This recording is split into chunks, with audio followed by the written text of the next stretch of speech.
Brigid, let's take a look at the global picture as it's playing out this morning. Of course, we had the resignation of the ECB official, which sent markets into a flat spin on Friday. Over the weekend, we had the G7 meetings failing to inspire markets this morning. And then we have the Greek finance minister saying that Greece will run out of funds if it doesn't receive the next tranche of payment from the EU IMF bailout funds. What are you taking from how markets are reacting to the latest developments in Europe?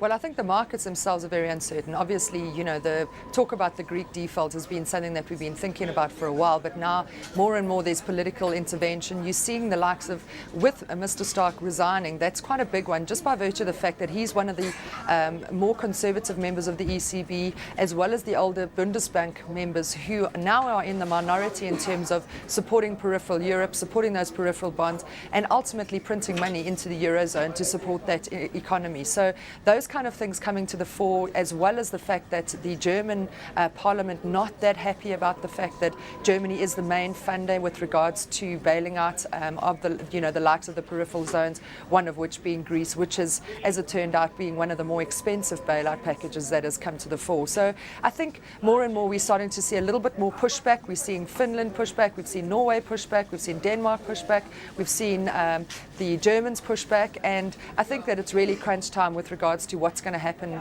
with regards to the default, if there is one in Greece. And now you're starting to see likelihood of what people are calling an orderly default. And we see this playing out in the currency market. Of course, as usual, the euro-dollar, a gauge for risk. A euro went all the way to 134.94, bounced back this morning, 136.20 when I last checked. What are you making from the dollars? A slight retracement of those gains? Well, I think what you're seeing again is a risk-off trade. So you're seeing the market very, very uncertain about the outcome in the Eurozone because of the fact that these peripheral issues are not going away. So a lot of funds being moved out of Europe into other jurisdictions, into risk-free assets like the United States Treasuries. We've seen those back down at that 191 level again on the 10-year, which is quite significant, as well as the fact that foreign exchange markets remain volatile across the board. We're waiting for a number of outcomes this week. We're waiting for some talks between Merkel and the Greeks with regards to what's happening in the Eurozone, as well as the uncertainty in the likes of the other G7, which certainly didn't come to any form of real consensus over the weekend. So the uncertainty remains, and I think the place that you see that first and where you certainly see the volatility is in the foreign exchange markets, and then a move out of equities again into the safer havens like the government bonds. How are government bonds performing in light of all the risk-on trade that we're seeing, or risk-off trade that we're seeing this morning? Well, in South Africa, we've seen we've seen a sell-off in the rand on the back of what's happened in the euro, it being one of our bigger counterparts. You're seeing the bonds obviously rally on the back of that, so those are back up at that 656 level in the short end. We are seeing a small sell-off in the short end and a flattening of our yield curve slightly as duration bonds offer a little bit more value up at these sort of 13 basis point sell-off levels.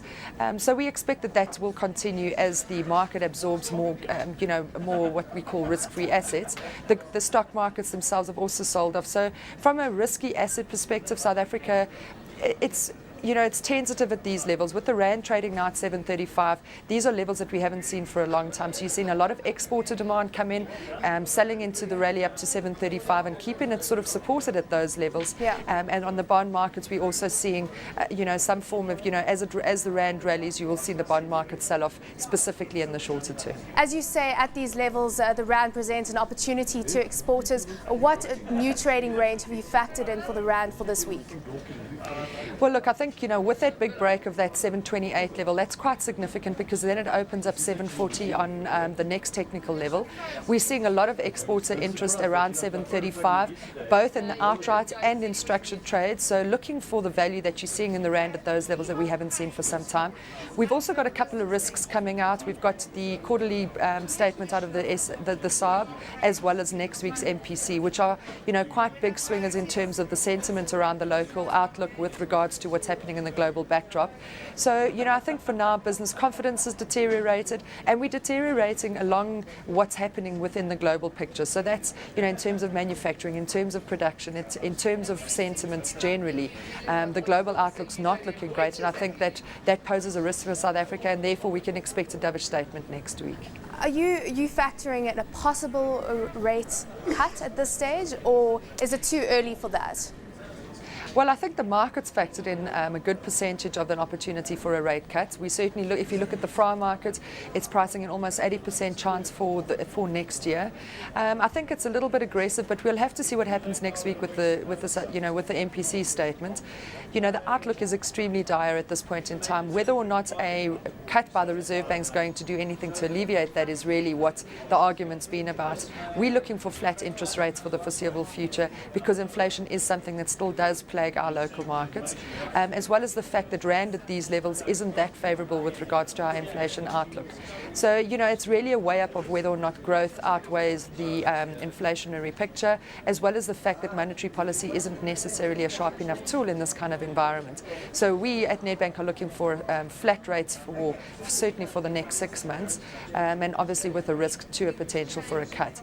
But the market's pricing quite aggressively for a cut, and quite soon.